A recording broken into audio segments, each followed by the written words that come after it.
Hi అండి. ఈరోజు రాగి జావా చేసి చూపిస్తాను. నేను ఒక పాత్ర పెట్టుకొని ఒక గ్లాస్ వాటర్ పోసుకొని తగినంత సాల్ట్ వేసుకొని బాగా వేడయ్యే వరకు మరిగించుకోవాలన్నమాట. కొన్ని వాటర్ పోసుకొని 2 స్పూన్ల రాగి పిండి వేసుకొని కలుపుకోవాలి. మనము ఫస్ట్ డైరెక్ట్ అట్లనే పిండి వాటర్లో వేయొద్దు, ముద్దలు ముద్దలుగా ఉంటుంది. అందు గురించి కొన్ని వాటర్ తీసుకొని ఒక కప్పుల అందులో వేసుకొని కలుపుకోవాలన్నమాట. ఇప్పుడు వాటరు వేడైనవి, మనము ఇది కలుపుకున్నది ఉన్నది కదా కప్పుల, ఆ పిండి ఇందులోకి పోసేసుకొని బాగా ముద్దలు ముద్దలు కాకుండా కలుపుతూనే ఉండాలన్నమాట పిండిని. లేకపోతే కలపకపోతే అంత ముద్దలు ముద్దలు అయిపోతుంది. ఇట్లా పొంగు వచ్చే వరకు బాగా మరిగించుకోవాలన్నమాట. కొంచెము పుల్ల పుల్లగా ఉండాలంటే నిమ్ముప్పు వేసుకోవాలి. కొంచెం లైట్గా, ఎక్కువ వేసుకోవద్దు. మీ ఇష్టము, వేసుకుంటే వేసుకోండి, లేకపోతే లేదు. వేసేసి ఇట్లా పొంగు వచ్చే వరకు బాగా మసలించుకోవాలన్నమాట, మరిగించుకోవాలి. బాగా మరిగిన తర్వాత మనము స్టవ్ బంద్ చేసేసుకొని పక్కకు పెట్టుకొని చల్లారిన తర్వాత తాగాలన్నమాట. ఇది బీపీ, షుగర్ పేషెంట్లు ఉన్నోళ్ళు కూడా తాగొచ్చు. చిన్నపిల్లలు, పెద్దలు ఎవరైనా తాగొచ్చు. ఇది సమ్మర్లో తాగితే చాలా బాగుంటుంది. ఒక గ్లాస్ తాగితే పొద్దున టిఫిన్ చేయకున్నా సరే ఉండగలుగుతాము.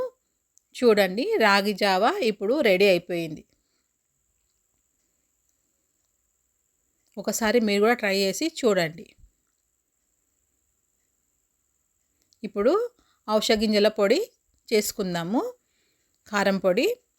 ఫస్ట్ ఔషధ గింజలు, ఒక కప్పు ఔషధ గింజలు తీసుకొని మనము ఫ్రై చేసుకోవాలి. ఒక పాత్ర పెట్టుకొని కొన్ని ఎల్లిపాయలు, మిరియాలు, ఒక గడ్డ ఎల్లిపాయలు తీసుకోవాలి, పొట్టువే తీసుకోవాలి. కొన్ని 5-6 మిరియాలు తీసుకోవాలి. ఇప్పుడు మనం ఫ్రై చేసుకోవాలి. బాగా చిటపటలాడేటట్టు ఫ్రై చేసుకోవాలి ఔషధ గింజలు. ఫస్ట్ ఫ్రై అయిన తర్వాత అందులోకి కొంచెము మిరియాలు తీసుకున్నాం కదా, అవి కూడా వేసేసుకోవాలి. అవి కూడా వేసుకొని ఫ్రై చేసుకోవాలి. ఫ్రై చేసుకొని పక్కకు పెట్టుకొని చల్లారిన తర్వాత అప్పుడు మనము మిక్సీ పట్టుకోవాలి. ఇప్పుడు ఇందులోకి వేసేసుకొని మనం మిక్సీ పట్టుకుందాం. ఇప్పుడు ఫస్ట్ ఔషధ గింజలు మిక్సీ పట్టుకున్న తర్వాత పౌడర్ కావాలి మెత్తగా. ఇప్పుడు పౌడర్ అయిపోయింది.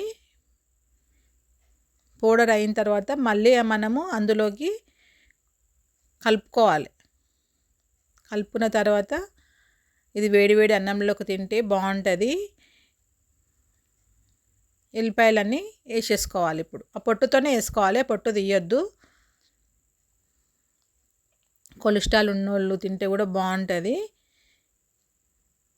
బీపీ, షుగర్ ఉన్నోళ్ళు కూడా కంట్రోల్ అవుతుంది. వాళ్ళే తినాలని ఏం లేదు, ఎవరైనా తినొచ్చు. ఇప్పుడు అంతా పౌడర్ అయిపోయింది మెత్తగా. ఇప్పుడు ఒక గిన్నెలోకి వేసేసుకుందాం మనం. ఇప్పుడు అంతా మిక్సీ అయిపోయింది కదా, ఇట్లా ఈ విధంగా మిక్సీ కావాలన్నమాట. చూడండి, ఒక గిన్నెలకు వేసుకొని మనము ఒక చేయితోటి ఇట్లా కలపాలన్నమాట. ఎందుకంటే మిక్సీకి కొంచెము ముద్దలు ఇట్లా పట్టుకుంటుంది అన్నమాట మెత్తగా.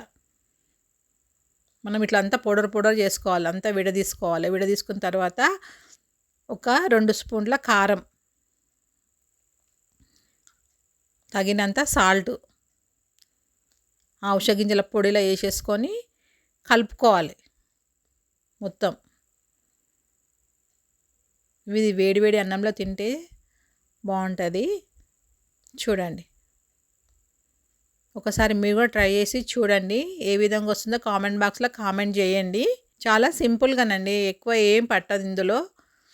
ఔషధ గింజలు, మిరియాలు, ఎల్లిపాయలు మిక్సీ వేయించుకొని పౌడర్ చేసుకోవడమే. నెయ్యి వేసుకొని తింటే సూపర్గా ఉంటుంది. చూడండి, ఇట్లా బాటిల్లో ఎత్తి పెట్టుకున్నామనుకో మనకు 1 మంత్ వరకు నిల్వ ఉంటుంది, ఏం ఖరాబ్ కాదు. చూడండి, నేను చేసిన ఔషధ గింజల పొడి రాగి జావా మీకు నచ్చితే లైక్ చేయండి, షేర్ చేయండి, సబ్స్క్రైబ్ చేయండి, పక్కనున్న బెల్ ఐకాన్ని క్లిక్ చేయండి.